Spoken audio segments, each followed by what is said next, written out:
और गौरव बताता है कि मेरा रूबी के साथ कोई लव रिलेशन नहीं है, बल्कि रूबी अलग अलग मर्दों के साथ रिलेशन में रहना पसंद करती थी और उस रात मेरा नंबर था, इसलिए मैं रूबी के पास गया। रूबी को बुलाया जाता है और पुलिस वो उस पूरे धड़ की फोटो दिखाती है और पूछती है कहीं ये तुम्हारे पति का ही धड़ तो नहीं, क्योंकि तुम्हारे पति का नाम भी राहुल था और इस शख्स के हाथ पर भी राहुल नाम का एक टैटू है। तो पत्नी रूबी कहती है नहीं, ये मेरे पति की डेड बॉडी नहीं है, क्योंकि मेरे पति ने कोई टैटू नहीं छपवाया था। लेकिन पुलिस को थोड़ा बहुत शक होता है और पुलिस मौके पर ही रूबी से रूबी का फोन ले लेती है। गैलरी में जो फोटो थी उसे चेक करने लगती है। लगातार फोटो देखते देखते पुलिस को एक फोटो मिलती है, जिस फोटो में रूबी का पति राहुल वो टी शर्ट पहना हुआ था जो पुलिस को उस बैग में टी शर्ट मिला हुआ था।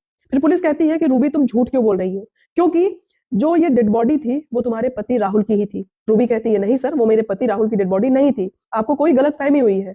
तो पुलिस कहती है नहीं, वो तुम्हारे पति की ही डेड बॉडी थी। लेकिन सबसे आश्चर्य की बात है कि जो तुम्हारे पति की डेड बॉडी थी उसे तुम पहचानने से इनकार क्यों कर रही हो, जबकि तुम खुद अपने पति की गुमशुदगी की रिपोर्ट दर्ज करवा चुकी हो।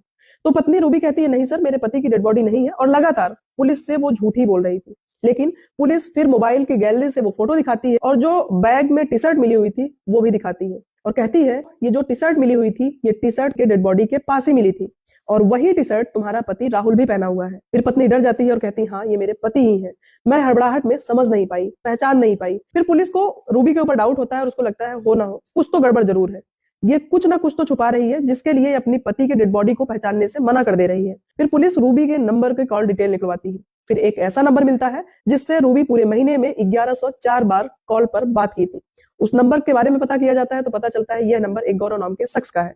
फिर पुलिस गौरव को पकड़ के ले आती है। गौरव और रूबी से कड़ाई से पूछताछ होती है तो पता चलता है कि गौरव और रूबी ने मिलकर ही राहुल की हत्या की है।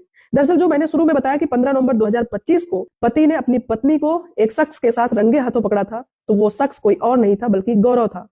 पत्नी बताती है जब पति ने मुझे रंगे हाथों पकड़ लिया तो मेरे पास कोई ऑप्शन नहीं था, हम एक हथौड़ा ले आते हैं और इस गौरव के हाथ में एक रॉड देते हैं और पति को मौके पर ही मार देते हैं। फिर हम लोग सोचते हैं कि इस डेड बॉडी को क्या करें। फिर मार्केट से जाकर 2 बैग खरीद के ले आते हैं, एक ग्राइंडर मशीन खरीद के ले आते हैं। उस मशीन से अपने पति का सर काट देते हैं, हाथ काट देते हैं, पैर काट देते हैं, फिर एक बैग में भरकर उसे फेंक आते हैं।